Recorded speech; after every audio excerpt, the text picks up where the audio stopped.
Hello, I'm Paul Shepard. Welcome to this segment of Open Window. We will bring you a performance of 5 rarely performed 17th century songs from a type of performance called a masque, written by John Milton, known primarily for Paradise Lost. With me for these performances are mezzo-soprano Stephanie Friedman.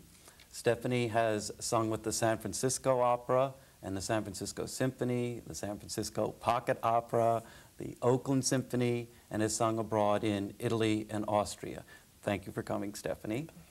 And also accompanied on the harpsichord by Professor Philip Brett, the professor of music who is also the director of the Collegium Musicum and has previously been director of the university chorus. Welcome to both of you.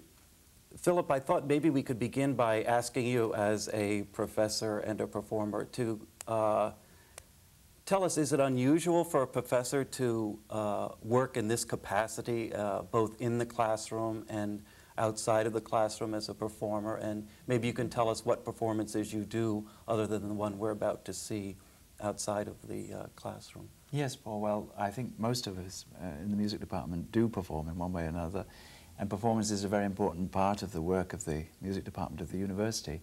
I've directed opera, put on large performances of works like the Mass in B minor. Some years ago, Stephanie and I worked together on Monteverdi's Orfeo, the first opera, and so on. There's a very rich performing life in the university. Mm-hmm. These songs that we're about to hear are from a masque, which I would ask you to define for our viewers what a masque is and how the music works in such a performance. Well, I think it's interesting to look at it from the point of view of the people that watched it and took part in it, because they were one and the same people. It was really a great excuse for a dance on the part of the aristocracy of Britain at that time. We tend to think of it as a literary form because Ben Jonson and, of course, John Milton in this case made it so.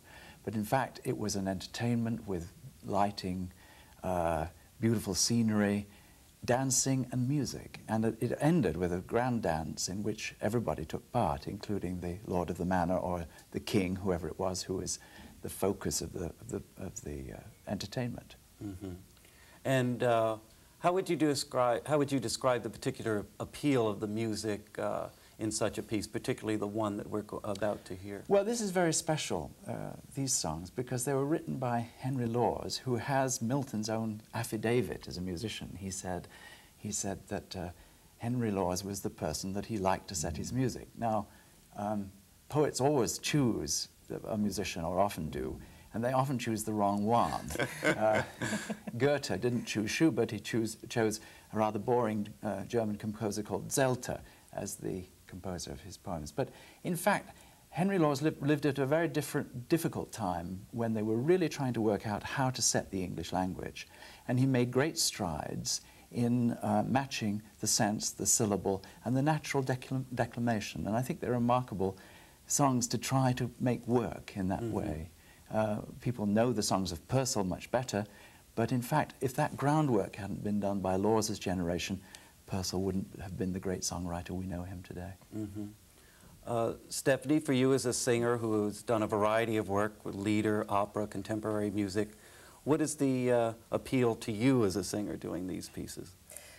Well, first of all, they're utterly different from much of the music that I do, and that's a challenge. I think probably challenge is the word. To make these work is not easy, even though they are beautifully set. They flow. If you were to read the poetry and then read the same line, let's say, set to music, it really works wonderfully. So they're a pleasure to sing. Mm-hmm. But also they're a challenge to make work, and I like challenges. I think that's... What can you tell us about the lyrics of this piece? We know there are 5 songs from the masque, and can you give us sort of an introduction to the pieces that we're going to hear from a lyric point of view?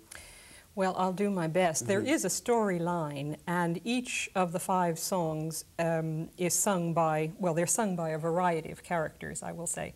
For example, the first song is by way of introduction, sung by the heavenly spirit who has come down, and he announces himself, and he says, "I am from heaven," and describes heaven. And then we have the second song, which moves the plot along. The heroine of the drama is in deep trouble, and she's lost her brothers, whom she's been out in the woods with. She's separated from them, and she is accosted by Comus, who is the not the hero exactly, the villain.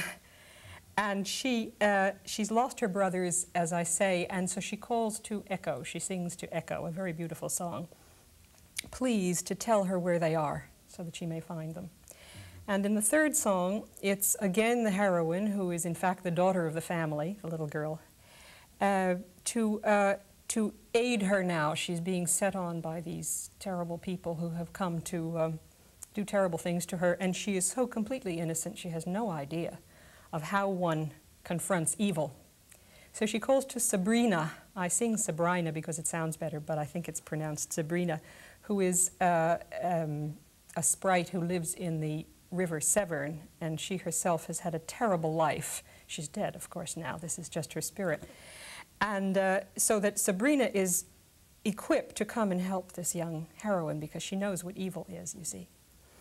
And then we move on to the fourth song, which is again sung by the spirit, the heavenly spirit, who now, everything is all right now, and he comes on and he says, well, now we have these two children, and I'm about to present them to their parents. So all of you country bumpkins who have been dancing, please get out of the way because we have a new kind of dance now. And he then presents the children to the parents, and then he, in the fifth song, announces that he's going to go back where he came from, namely to heaven. Mm-hmm. Well, good. That certainly puts the songs in their setting for this elaborate masque. I would like to say before we go to the songs that the original purpose of this performance was in preparation for a program on John Milton, which a half-hour program which the university is performing and which we hope to have ready in the next year. Well, let's go then to the performance by Stephanie, accompanied